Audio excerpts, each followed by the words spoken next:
Hello, hello. Welcome to another episode of Financial Tides. Today, this is your host, Taylor Perillo, Certified Financial Planner, and we're going to be diving into the topic of the financial myths that we now need to retire. There's no shortage of advice out there, money advice. You hear it from parents, coworkers, social media, and the so-called experts. So basically, you're getting financial advice from everywhere, and many people are still working off of outdated information. So that's a problem. There's a lot of advice that just isn't true anymore and doesn't apply as much as it's become nomenclature and just people say it. It doesn't necessarily mean it's true. So today we're going to do a little bit of myth busting and we're going to go through some of the most common financial myths that people still believe, and I'm going to explain why they exist and kind of go into the details of why they can or cannot apply still and how that can help you make better decisions with your money. So, I think the first myth is that renting is throwing away money. So, we hear it all the time, and I think a lot of people say it that every time you put money into a rent check, it's going into this black hole where you'll never see the funds again. And people look at it as, hey, all this money is now not being built up in equity like it would if you had a mortgage and you owned your home. Why does this myth exist in the first place? Well, generations before us, we saw homeowners, and the hallmark of their financial success was them buying these low-priced homes with interest rates decades ago, and it made sense, and things were cheap. And it was really easy for them kind of staying put where they are long term and not really moving around as much to be able to just sink money into a home, stay there, and let the 30-year mortgage pay off after time or over time, or 15-year mortgage off after time, and then end up having a big lump sum of home equity. Um, this used to be the case. It's not always the case now. So renting actually has smart financial ramifications in certain circumstances. So the reality today is that home ownership comes with a lot of different costs. It's not just paying your principal down and an interest payment on the mortgage. So you now have property taxes, which are getting more and more expensive. You have the maintenance, which during COVID, everyone was improving and building their homes up. So that had quite the inflation skyrocket on maintenance and just overall improvement of your property. There's insurance, where if you're in California right now, you probably got a non-renewal notice, or you're going to be getting a non-renewal notice soon.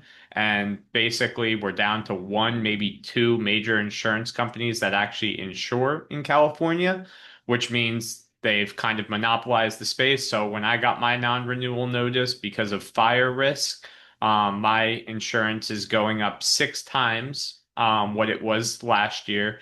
And I have lower coverage levels and much higher deductibles. So insurance is getting incredibly expensive. The closing costs on your home when you're purchasing it, all of that eats into what is that equity building narrative of your home.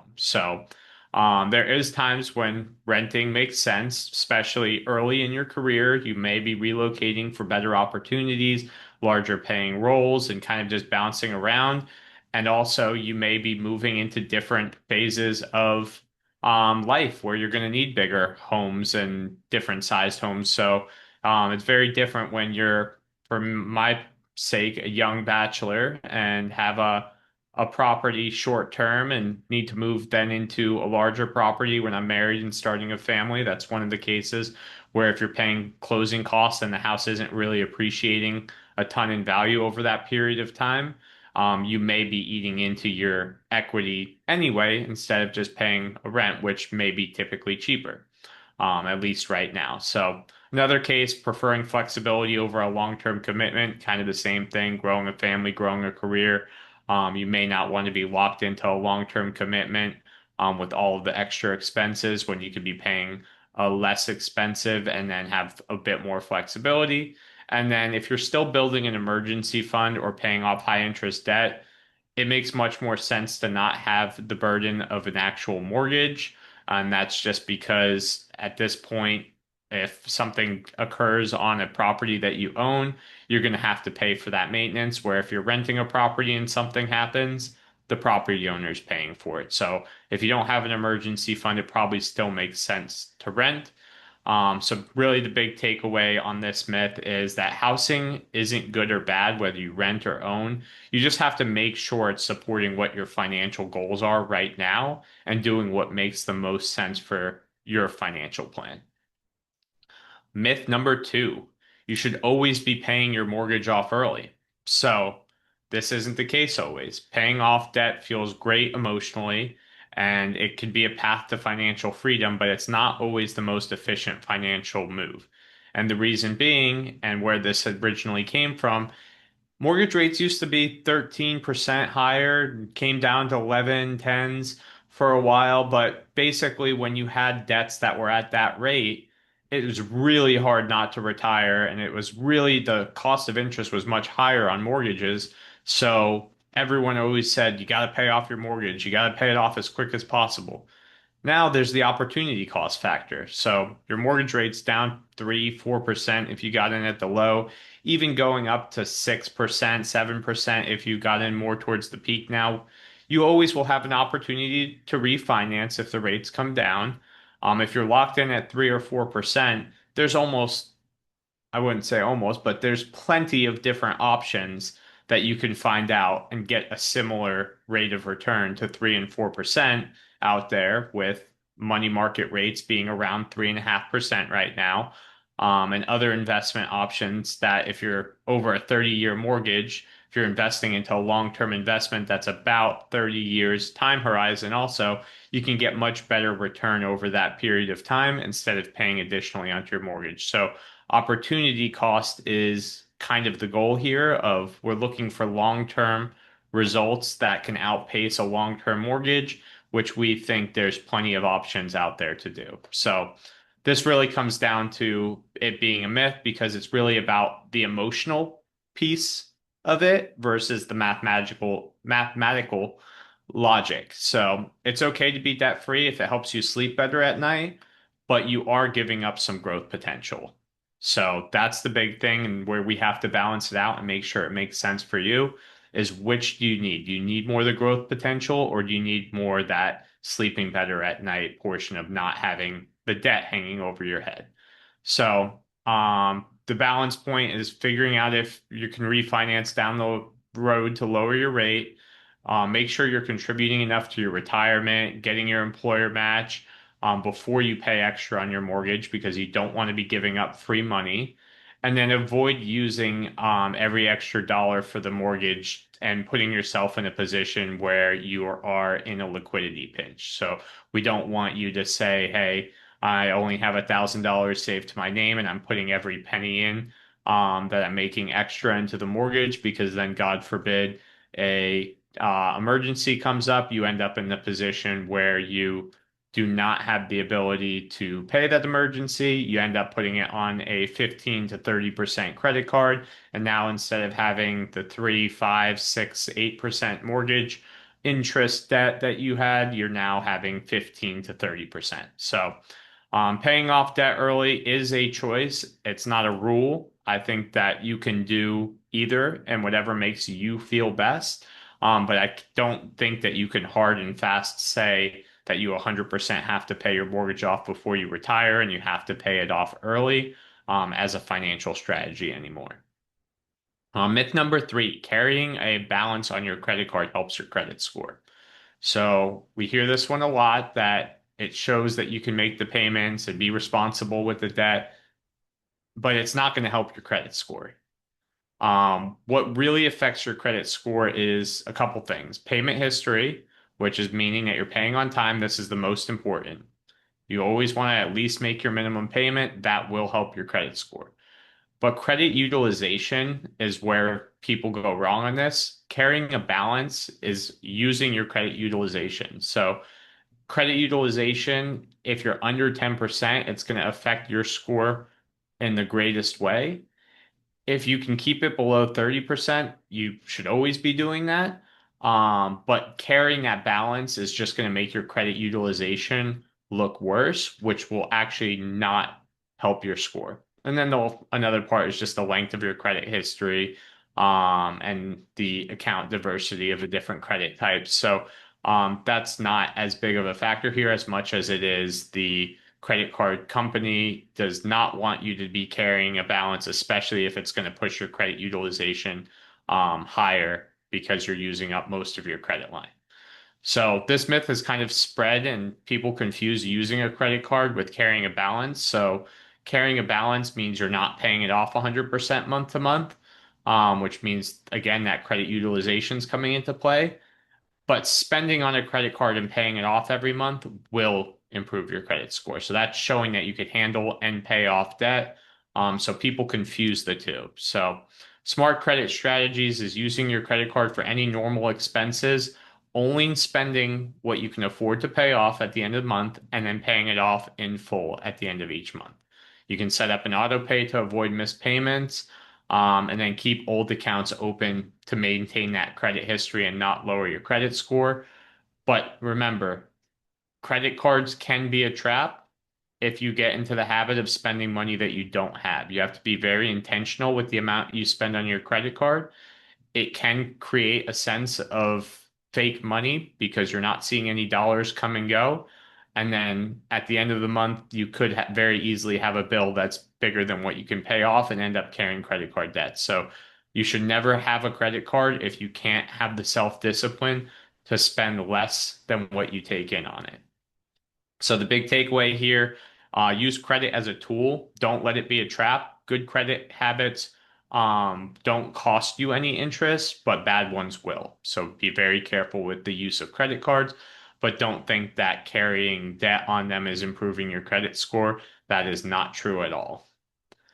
Myth number four, you need to be rich to invest. So this one, I don't understand where it came from. I don't believe in it at all, but you can start investing with very few dollars. I was the weird kid at a very young age that went up to my dad and said, I want to buy Coca-Cola stock. And I was ready to invest even my birthday money and money that I got from doing chores around the house. So there shouldn't be any fear or hesitation. It does come from a little bit of, hey, I only have a little bit of money. I can't afford for it to go up and down. But this is where the math of compounding comes in. You could start with $100 a month in your 20s, and it'll just grow. $100 in your 20s, grow to 200,000 by retirement. Pretty reasonable thing to say, just putting in $100 a month. And then waiting just 10 years cuts that almost in half. So you want to start small. You want to use things like your work 401k plan and employer match. You want to use apps that round up on purchases, on investments. And you want to kind of shift that mindset to investing is how you build long-term wealth, not something that you do after you're wealthy. So we got to bring that back to the front side of things. Myth number five, you should always have a certain amount of your income saved by a certain age. So this is kind of that multiplication rule and kind of generic benchmark of where you should be based on your age. I see it all over the different apps, TikToks, and different places of people giving you a breakdown of the average person your age and how much they should have saved and what their net worth is. And I think these can be helpful, but I don't think that you can look at it as a one size fits all. This myth kind of ignores the personal factors of what your career trajectory is, what your expenses are, what your goals. So to have six times your salary by age 50 might be great for somebody that's kind of on a linear career path, but there's other people that have tons of debt and are going to make partner. Let's just throw a lawyer out there. They might have a ton of debt from law school and they're not going to make partner at their law firm early in their career, but afterwards they have an exponential amount more income once they do hit that goal. So there are things that can be more linear as far as career path go, but I don't think it needs to be a one size fits all. So I think the better way to measure your progress is more building a habit of savings consistently each month. So whatever you're doing, make sure it's consistent. You're adding and you're looking almost as savings as an extra bill in your monthly budget as a required thing to do, not looking at it as, hey, if I have extra money at the end of the month, I'm going to save it at that point. Living below your means, so knowing that, hey, I'm making a certain amount, that bill of savings is in there, so I will consistently live below my means. And then just tracking your financial goals. So making sure that you're in line, that if you're going to have a salary increase or extra income coming down the road, that we forecast for that and align it with your plan.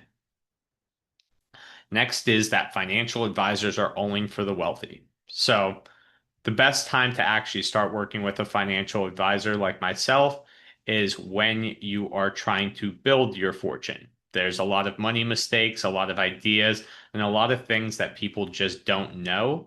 And if it's something that interests you and you can read up and self-educate, that's great. Do it. All power to you. You should be doing it anyway and having a partner that can help you. So a lot of people think that advisors only work to maintain the wealth of the high net worth individuals that have complex financial situations. I'd say our job as advisors is as much psychological as it is actually being in the weeds of investments and planning.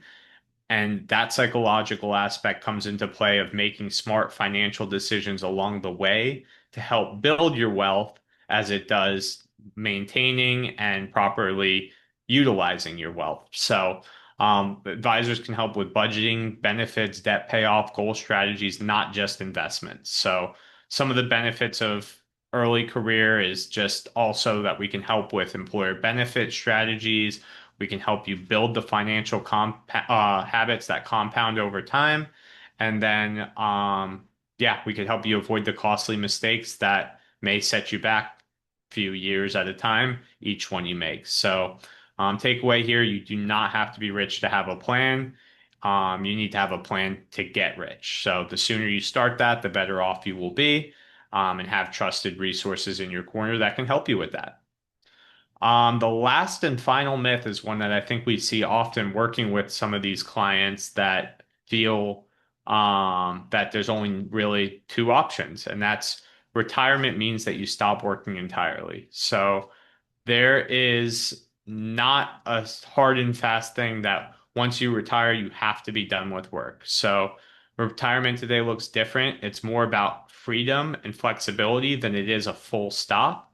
And I think this myth exists because older generations had pensions and clear retirement ages and knew when they had to work to, and at a certain time you just had to stop, claim your Social Security benefit, live off your pension and whatever you've saved up. The modern retirement is more about pursuing part-time work, consulting, or doing passion projects. You can get to the point of financial independence or even the point of just financial flexibility and use work as more of a supplemental income rather than a forced decision. So it's just flexible income streams into your retirement planning, adjusting your expectations, and kind of just figuring out a way that maybe you're getting burnt out on work early or just the current job that you have is just too stressful and you don't have all the assets you need to fully retire. You have the option to work for a little bit less, stretch out your income, and then retire fully when you're ready and do something that you enjoy more. So, retirement's evolving. It's a plan for independence, not inactivity. So, don't look at retirement as being the I'm going to stop working date. Retirement should be the I'm going to stop working on something that I'm not passionate about date. So, in conclusion, financial myths are sticky. They often come with a grain of salt and a grain of truth in it. So, they can work in different eras. They can also change. And your financial plan should reflect your reality, your income, your goals, and your timeline, not the cookie cutter, one size fits all advice from that our parents received or different generations or the coworker at the coffee pot is giving you. So next time somebody gives you a piece of advice that starts with the comments, you should always or you should never take a pause and ask yourself, does that fit into my financial situation? And make sure that it does. And you can always consult with us if you want help building that financial plan or running some of that. You should always and you should never financial information past us to make sure that it does fit your situation. So there's myths, there's facts, there's the gray area somewhere in between. We're always here to help chart your own course and figure out what fits for you. Thank you for watching Financial Tides. We'll talk to you next time.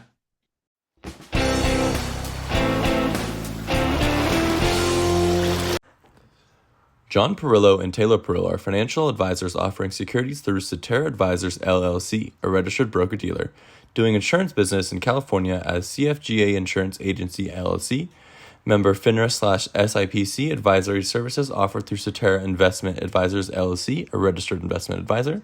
Cetera firms are under separate ownerships from any other named entity.